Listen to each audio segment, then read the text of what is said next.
Muito bem, agora são 10 horas e 19 minutos, 10 e 19. Eu tenho o prazer de voltar a receber nos estúdios da Jovem Pan News o jornalista especializado em política, Ricardo Rodrigues, ele correspondente dos grandes jornais, a partir de Alagoas, escrevendo de Alagoas para o Brasil e para o mundo, já escreveu para o Estado de São Paulo, já escreveu para a Folha de São Paulo, para as revistas semanais também, tem o seu próprio site, Almanac Alagoas, e claro, é funcionário público, jornalista, está atento a toda essa discussão que o Brasil passa no momento envolvendo a corrupção. Lamentavelmente tem sido esse, né? Os papos, as conversas que nós temos tido aqui dentro da Jovem Pan News. Para esclarecer você, quais os desdobramentos políticos exatamente do que está acontecendo. Ricardo ficou alguns dias sem poder estar presente, estava aí com algum problema de saúde, questão de agenda, mas agora retoma a sua participação aqui no Supermanhã. E no dia que ele volta, é o dia que está tendo mais uma fase da Operação Lava Jato, a 31ª. Olha só quantas operações, hein?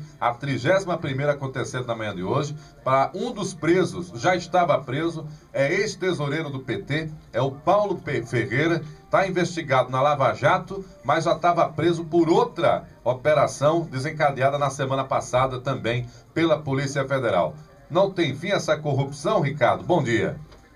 Bom dia, Marcos Rodrigues, bom dia aos ouvintes da Jovem Pan. Realmente, como eu tenho dito aqui, sempre a gente está sendo surpreendido, porque essa Operação Lava Jato, ela destampou, né, o bueiro da corrupção no Brasil. Então, a documentação que foi apreendida até agora, né, pelos órgãos de fiscalização e controle e, sobretudo, pela própria PF, é tão robusta que ela vai gerando desdobramentos, né? Como você disse, nós já estamos na 31ª operação. Então, essas operações que antecederam esta última, elas vêm sendo sempre se desdobrando da primeira. Quando começou há 2 anos atrás, a gente não esperava que uma operação como aquela desse no que deu, né? E tanta gente envolvida, e como eu digo, não é gente do baixo clero, não é gente de pequeno calibre, é chumbo grosso, é gente grande, é cachorro grande, é gente que comanda os poderes da República, né? Do presidente do Senado ao presidente da Câmara, do presidente da República a ex-presidente Dilma, afastada também, né, acusada de corrupção, porque pedalada também é corrupção, desviar dinheiro também é corrupção, e ela também é citada por conta da corrupção na Petrobras. Ela como presidente e ela como ministra também das Minas e Energias, ela tinha uma responsabilidade muito grande com a Petrobras e deixou que roubasse a Petrobras, desfigurasse uma empresa importantíssima, porque é uma empresa estratégica.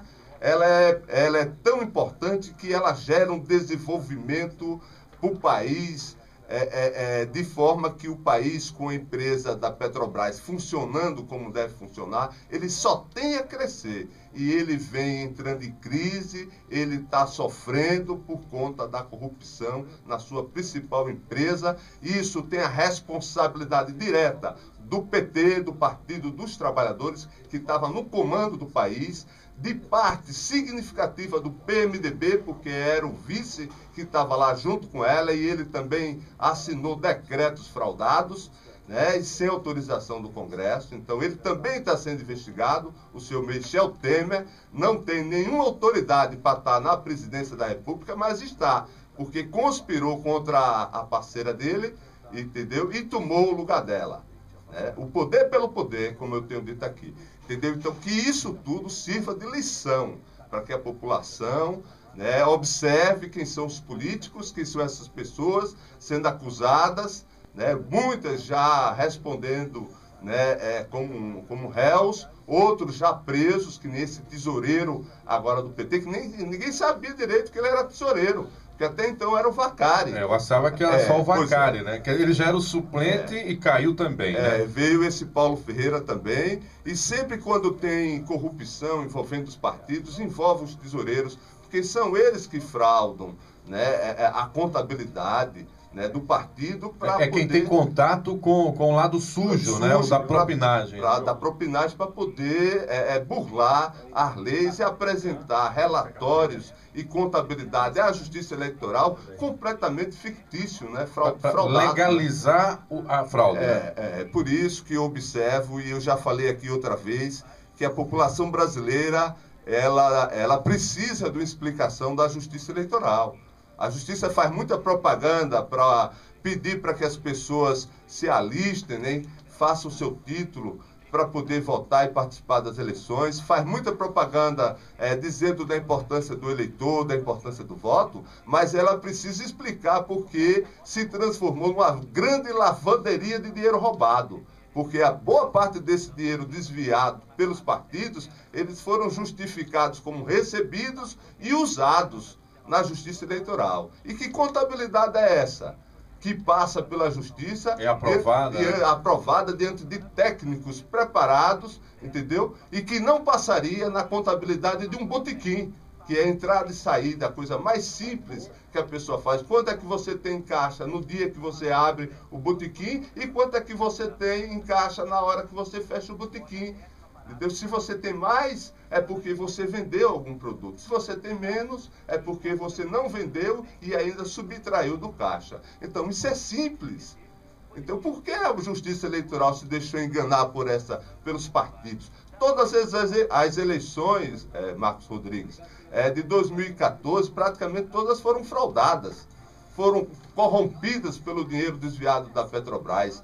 Candidatos a governadores em vários estados estão aí também respondendo. Estão na fila, né? Receberam o dinheiro desviado da Petrobras para usar na campanha. Um detalhe falar da campanha presidencial. Um detalhe importante, Ricardo, você bem lembrou que, obviamente, o Partido dos Trabalhadores, que tinha, né, a cabeça da chapa com a presidente Dilma, né, ele tinha como os partidos aliados e todo o leque de partidos, incluindo o PMDB, o PP e todos os demais partidos, né, que também têm políticos investigados, todos eles oficializaram a chamada propinagem, de acordo com o que aponta a Operação Lava Jato, por meio da chamada doação de campanha. Aqui e acolá teve o Caixa 2, que também já é uma prática comum no Brasil, que acha-se que deve voltar muito forte nesse processo eleitoral agora, já que as empresas não podem mais fazer doações. Mas um detalhe importante que você traz é que o modo com que isso foi feito, o que teve o melhor aprimoramento foi feito por uma construtora, que foi a Odebrecht, que chegou a comprar um banco, chegou a criar um esquema próprio de organização, né, só para atender a propinagem no Brasil, meio que tornando oficial a corrupção, Ricardo. Exatamente. O modus operandi da corrupção, ela foi se espalhando, foi sendo copiado por outras empresas. Ele era organizado dentro da maior empreiteira do país, inclusive com obras no exterior, com contratos altíssimos. Aqui nós temos a Braskem, que é um braço da Odebrecht, e também está envolvida em corrupção, né? E sem falar nos crimes ecológicos que já praticou, né? E no risco que ela provoca para aquela população que mora no Pontal. É bom que se diga isso, que traz desenvolvimento, que paga imposto, que gera emprego, mas também gera risco. Isso tem que ser dito. E está dentro do esquema da Odebrecht. Entendeu? E a Odebrecht é só um exemplo, é o grande exemplo de todos e que foi seguido por outras empresas, que nem essa Delta, que nem a Camado Correia, que nem a Mendes Júnior, entendeu? E outras empreiteiras, OAS. Então todas essas vêm roubando o país e o dinheiro do brasileiro, entendeu? Há muitos anos, com obras superfaturadas, com o dinheiro que receberam para fazer e não fizeram, não entregaram, com aditamentos, com esquemas fora do país, com obras que foram levadas também para o exterior, para a África, para Cuba, para a Venezuela, para Angola, enfim. Ricardo, então, isso tudo tem que ser apurado, bem apurado. Um detalhe importante, a gente está vendo ali nesse momento o Robson Henrique Pozzoboni, ele é procurador da República, está explicando ali o que é que está sendo apurado exatamente agora, na 31ª fase da Operação Lava Jato, tá? Globo News transmitindo ao vivo. Vamos a um pequeno áudio aí dessa transmissão. Vou desenvolver rapidamente cada um desses pontos. No que diz respeito a conexão entre diferentes operações, nós podemos notar que nas últimas 2 semanas foram deflagradas no Brasil cerca de 5 grandes operações contra a corrupção, que foram deferidas por 5 diferentes juízes federais, que estão vinculados a 5 diferentes regionais federais, e essas 5 operações estão relacionadas com a Operação Lava Jato. 4 dessas 5 operações estão diretamente relacionadas pelos personagens à primeira fase. Está dando algumas interferências, chove na capital lagoana, é isso, Diogo? E por isso está causando interferências na transmissão. Mas o procurador da República, Robson Henrique Pozzoboni, está concedendo entrevista agora na sede da Polícia Federal em Curitiba. Ele acaba de confirmar o que o Ricardo falou no início aí da sua participação. 5 grandes operações foram desencadeadas no Brasil, que tem como resultado o que foi investigado inicialmente na Operação Lava Jato. Ou seja, a Lava Jato tinha um bolo grande de documentos, o esquema foi desmembrado e a análise desses documentos acabou apontando a existência de esquemas paralelos. Isso não lhe surpreende, Ricardo? Não surpreende, de certa forma, né? Mas a gente, por mais que a gente espere, e a expectativa da gente é que coisa pior apareça, né? Mas, por incrível que pareça, a gente está sempre sendo surpreendido, sabe? Agora, veja bem, como eu disse, que dilapidar a Petrobras de tal forma que, desde o começo da Operação Lava Jato, né, o centro da corrupção estava na Petrobras, né? E agora nós já estamos na 31ª operação e também tem a ver com uma obra que é da Petrobras. Não era petróleo, mas era um centro de pesquisa. Era um centro de pesquisa que era para ser construído, que dentro do projeto era brilhante, era para ser utilizado para desenvolver ainda mais os produtos da Petrobras, né? Mas, no entanto, foi objeto de corrupção, foi utilizado para desvio de dinheiro, houve superfaturamento, e isso foi desaguar nos cofres, né, do PT. Por isso que esse ex-tesoureiro está preso, já estava preso, mas foi pedida a prisão dele também dentro dessa operação, né, e outros mandados de busca, apreensão e prisão foram desencadeados. Então aí, né, mais uma vez, a Petrobras sendo dilapidada, uma empresa estratégica, importantíssima para o povo brasileiro e que, se tivesse funcionando plenamente, de acordo com o que manda o figurino, com o que os técnicos da Petrobras têm capacidade de gerir-la, mas foram alijados do processo para que entrasse os tubarões da política e tomasse conta da principal empresa do país. Agora, Ricardo, quem é o mentor da Operação Lava Jato? O juiz Sérgio Moro, né, que tem ganho destaque nacional por ter tido a coragem, né, de levar à frente as investigações, ele tem afirmado, ele só fala em palestras, ele não fala com a imprensa, ele tem afirmado em palestras das quais tem participado que havia um plano de organização criminosa e que havia um mentor para a Operação Lava Jato. Claro que em meio aos indícios, às especulações, de repente as pistas que são dadas, se tenta em algum momento criminalizar o ex-presidente Luiz Inácio Lula da Silva. Você tem convicção disso? Causa dúvida esse tipo de indagação? E se tem, por que Lula ainda não caiu? Olha, é uma questão de tempo. Se for aprofundar, pode ser que sobre para ele. Ele era o mandatário do país. Você está convicto disso? Do mensalão para cá, tentaram blindá-lo, né, mas há provas robustas de que ele tenha se beneficiado de alguma coisa e pode sobrar para ele. Ele pode ser preso. Já foi pedido uma vez a prisão dele.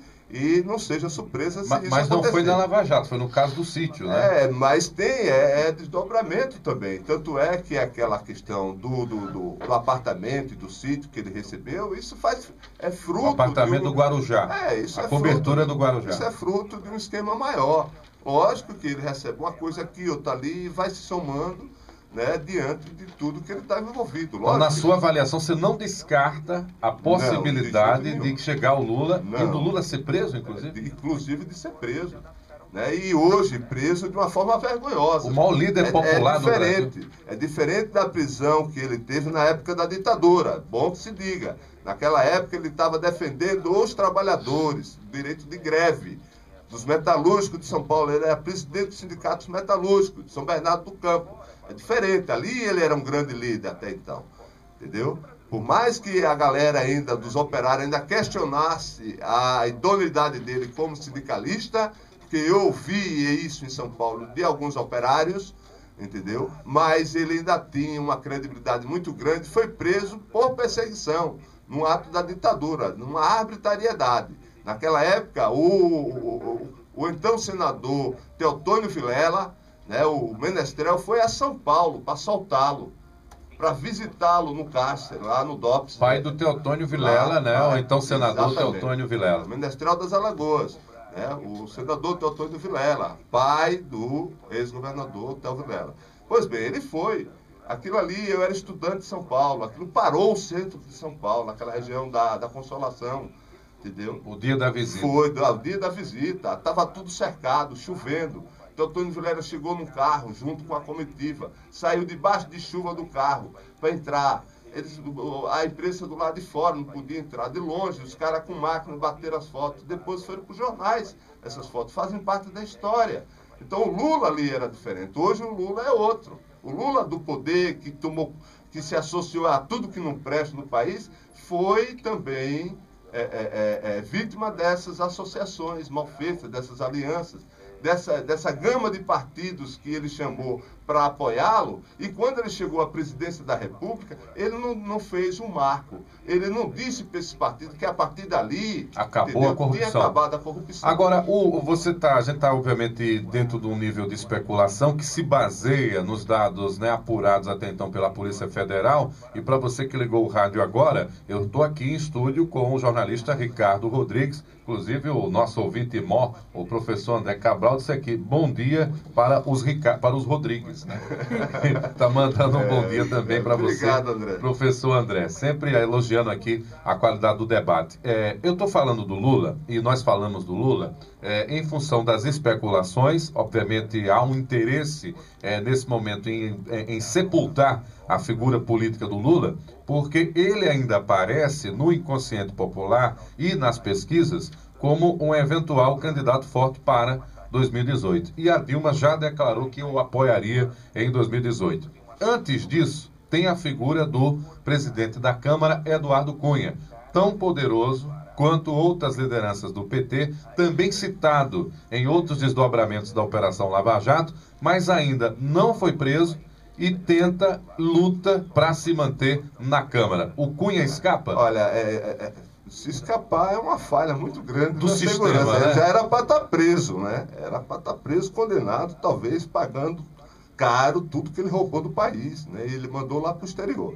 Agora, não foi... Trust. Ele não é o dono, uma trust que administrava o dinheiro. Pois é. Esses caras criam essas coisas. É a mesma coisa do PC, né? Pois é, se a minha avó fosse viva, ela dizia que era um traste, mas é um trust. Né? As empresas fantasmas que o PC criou também para desviar dinheiro, o PC também era tesoureiro. Só que ele era o tesoureiro do Collor. Agora é o tesoureiro do PT, o tesoureiro do PTB, do PMDB, dos partidos aliados que estavam dentro do esquema de corrupção. Não é só o Lula, foi pedida a prisão do Renan Calheiros, do ex-presidente da República, José Sarney, entendeu? Foi pedida a prisão de vários outros líderes aí também. Exato. Agora, eles estão tentando contemporizar, porque se for prender esses caras, for prender todo mundo, vai ter que reservar um estádio de futebol para botar os políticos corruptos presos. É muita gente, cara. E outra, o que é pior, gente, eles não param de roubar, estão continuando roubando. E isso dentro, entendeu? As barbas dos órgãos de fiscalização e controle. É preciso que esses órgãos, né, ajam, né, rapidamente, porque estão roubando dinheiro público aqui em Alagoas, não só do estado, como do município de Maceió também. Tem muita corrupção aí em curso. Vamos lá, são 10h39, 10h39, a participação hoje aqui do jornalista Ricardo Rodrigues. Estamos recuperando alguns temas, né, que também não tinham sido explorados durante a sua ausência. A Polícia Federal, Ricardo, ela deve diminuir a intensidade das operações por conta dos Jogos Olímpicos, né? Você sabe que o efetivo da PF não é dos maiores e muitos dos policiais estão sendo deslocados para trabalhar no Rio de Janeiro durante as Olimpíadas. É uma trégua, na sua avaliação, para a prisão dos corruptos? Ou faz parte do jogo, Ricardo? Eu não sei, cara. Eu duvido muito que eles vão parar, viu? Porque é muita gente para ser preso. Eu tenho um amigo que é de lá, de dentro, e está também participando dessas operações. Eu tive a oportunidade de conversar com ele esse final de semana, porque ele teve uma folguinha lá do Paraná e veio para cá. E eu não sabia que ele estava diretamente ligado a essas operações. Ele disse: Ricardo, é tanta prisão que a gente tem que selecionar, cara. Porque a gente não dá conta. E vai ter muito mais prisões. Se for cumprir todos os mandados de uma vez, não para, né? Entendeu? Então, quer dizer, eu acho que mesmo com as Olimpíadas, os Jogos Olímpicos, né, mas as operações vão continuar, porque eles têm que tomar posições assim arrojadas para estancar de vez. Chega de corrupção, pô. Né? Quer ganhar dinheiro, ganha honestamente, monta a sua empresa. A corrupção, Marcos Rodrigues, ela é uma atitude, uma atividade deletéria, na medida em que ela provoca uma concorrência desleal. Imagine você abre uma empresa e tudo que você compra é com nota fiscal, que você vende pagando imposto, e do seu lado abre uma outra empresa que também vai concorrer com você, mas comprando carga roubada. Aí ele vai vender o produto muito mais barato que você, aí ele lhe quebra, porque você não vai poder competir, entendeu? Então você perdeu por quê? Porque você estava agindo corretamente, honestamente, e estava concorrendo com um sujeito corrupto. Então ela é uma prática deletéria nesse sentido, ela prejudica todos os setores, não só o público, como o privado. Vai contaminando, né? Vai contaminando. E esse cancro na sociedade é como uma cesta de laranjas, entendeu? A sociedade é um tecido, entendeu? Ela é como uma cesta de laranja. Se tem uma laranja podre ali, que é a corrupção, ela contamina as demais. Ela vai apodrecendo as outras que estão ali perto, entendeu? Aí isso provoca violência, porque o bandido se encoraja, ele se empodera diante da corrupção. Os grandes estão roubando, vão roubar também. Muito bem, Ricardo Rodrigues aí recuperando. Eu não posso encerrar, obviamente, essa entrevista, Ricardo, sem deixar você falar aí nos minutos finais da figura de Arthur Ramos, grande cientista, falar de coisa boa, né? Um grande cientista alagoano, reconhecido internacionalmente, que se estivesse vivo estaria completando idade nova, é isso, Ricardo? É verdade. Olha, o Arthur Ramos é uma sumidade, ele nasceu no dia 3 de julho, na cidade de Pilar, entendeu? Então, como o domingo foi dia 13, de certa forma seria o aniversário dele. Ele morreu muito cedo, com 49 anos, em Paris, quando dirigia nada mais, nada menos do que o Departamento de Ciências Sociais da Unesco, e foi ele que, diante da tragédia da Segunda Grande Guerra, pôde escrever um plano de paz para a humanidade, porque ele assumiu, né, esse cargo na ONU, na Unesco, exatamente naquele período do pós-guerra, e foi ele que escreveu um plano de paz para a humanidade e foi colocado em prática pelos países devastados, entre eles o Japão, e o Japão hoje é uma potência. É uma potência. Já pensou? É uma pena que texto escrito por um alagoano, Arthur Ramos, tá certo? Ele que se correspondia com os grandes líderes mundiais da época. Eu preciso dizer para você, ouvinte, que nós colocamos o link de um vídeo documentário feito pelo Ricardo Rodrigues, Arthur Ramos, o filme, Vida e Obra. Ele está no YouTube, pode procurar Arthur Ramos, é com TH, tá o Arthur dele, e você vai assistir esse documentário, inclusive com o depoimento de Lili Lages, que foi a primeira mulher deputada estadual aqui de Alagoas. O Ricardo acredita ter sido um dos últimos jornalistas a ter entrevistado Lili Lages. Porque quando eu fui ao Rio de Janeiro para fazer o vídeo documentário sobre o Arthur Ramos, eu fui entrevistá-la na casa dela, no apartamento dela, lá no bairro de Botafogo. E ela já estava também, assim, muito debilitada, né? Deu para perceber que a saúde dela não era boa, dado também o adiantado da idade, né? E, lamentavelmente, depois que o vídeo foi lançado, logo em seguida ela faleceu. Então eu fui talvez um dos últimos jornalistas aqui de Alagoas, creio eu, a fazer entrevista com ela. Mais uma pessoa de uma sensibilidade assim, muito grande, falou muito bem do Arthur Ramos, né? E eu acho que ela tinha uma paixão platônica por ele. Platônica, né? Não correspondida. Ricardo, isso. Obrigado pela sua presença. Até a próxima semana. Tá feitos os registros. Mais assuntos na segunda-feira. Até lá. Até lá, Marcos Chola. E estamos aí mais uma vez, né, para combater o bom combate, né? Fora a corrupção de Alagoas e do Brasil. Muito bem. Agora são 10 horas e 44 minutos.